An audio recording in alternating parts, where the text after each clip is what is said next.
गरुड़ ने कहा, हे केशव, यमलोक का मार्ग किस प्रकार दुखदायी होता है?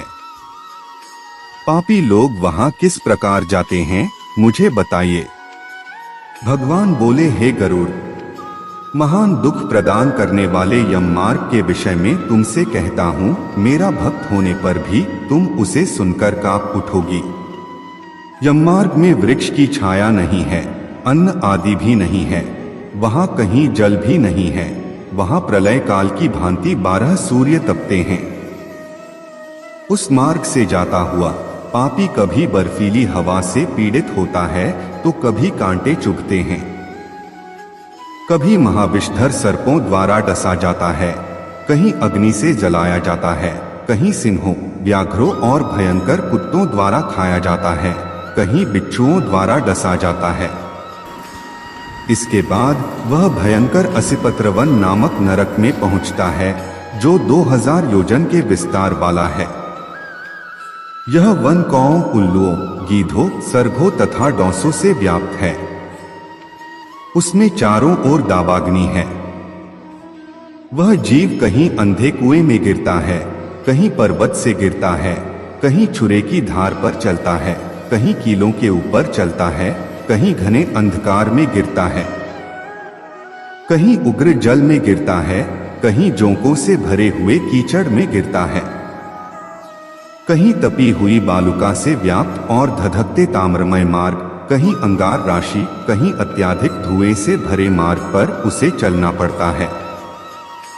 कहीं अंगार वृष्टि, कहीं बिजली गिरने, शिलावृष्टि, कहीं रक्त की, कहीं शस्त्र की और कहीं गर्म जल की वृष्टि होती है, कहीं खारे कीचड़ की वृष्टि होती है, कहीं मवाद, रक्त तथा विष्ठा से भरे हुए तालाब हैं।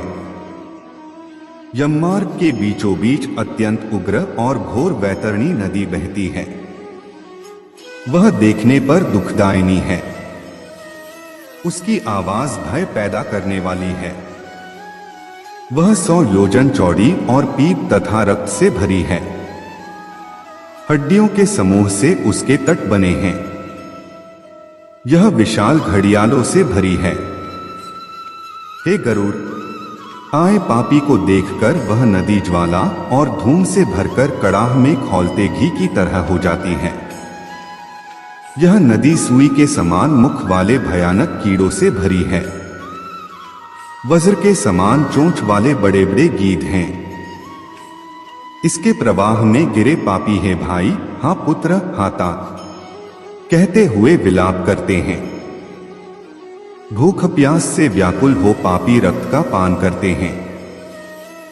बहुत से बिच्छू तथा काले सांपों से व्याप्त उस नदी के बीच में गिरे हुए पापियों की रक्षा करने वाला कोई नहीं है। उसके सैकड़ों हजारों भंवरों में पड़कर पापी पाताल में चले जाते हैं, क्षण भर में ही ऊपर चले आते हैं। कुछ पापी पाश में बंधे होते हैं, कुछ अंकुश में फंसा कर खींचे जाते हैं और कुछ कुओं द्वारा खींचे जाते हैं। वे पापी गर्दन हाथ पैरों में जंजीरों से बंधे होते हैं। उनकी पीठ पर लोहे के भार होते हैं। अत्यंत घोर यमदूतों द्वारा मुग्दरों से पीटे जाते हुए रक्त वमन करते हैं तथा वमन किए रक्त को पीते हैं। इस प्रकार 17 दिन तक वायु वेग से चलते हुए 18वें दिन वह प्रेत सौम्यपुर में जाता है। गरुड़ पुराण का यह वर्णन जाहिर है कि मनुष्यों को धर्माचरण और पाप से दूर रखने के लिए। Thanks for watching.